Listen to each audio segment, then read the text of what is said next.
Alright guys, I wanted to share this little exercise with you. And the reason I'm doing this is going to help you get a feel and a visual as well of exactly how much your body really needs to move throughout your swing. Unfortunately, most people from the top of their golf swing attack the golf ball on the way down primarily with arms or a combination of arms and hands. And that is, in my opinion, not a very successful way to play golf and be consistent. So this drill here is going to help you see, again, and feel exactly what your body should be doing. So we're going to start standing up, and I'll show you both views. You're just holding the golf club out in front of you about waist high. And let's make sure the face angle is pretty close to your spine angle, okay?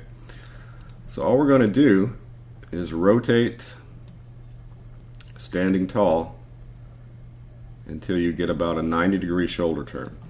And if that means your left heel has to come up off the floor, that's absolutely fine. Don't try to keep it down if that's going to restrict your turn.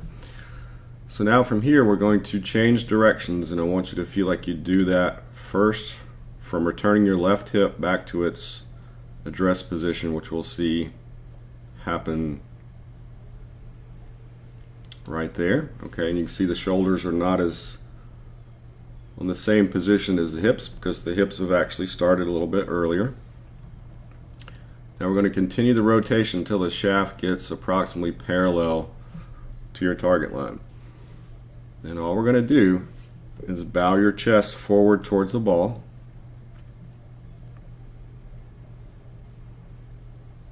And that, my friends, would be a very close approximation of where your body, arms, and club should be at what's called release point, or when the shaft is about last parallel to the ground.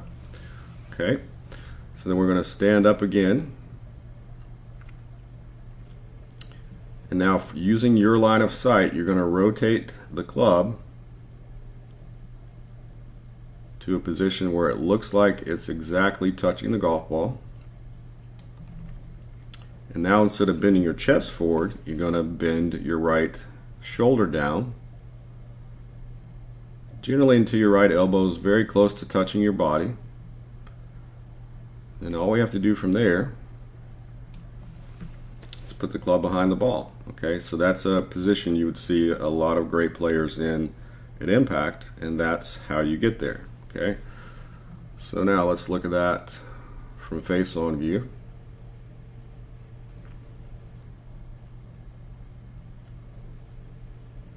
So there's a 90-degree turn with the shoulders.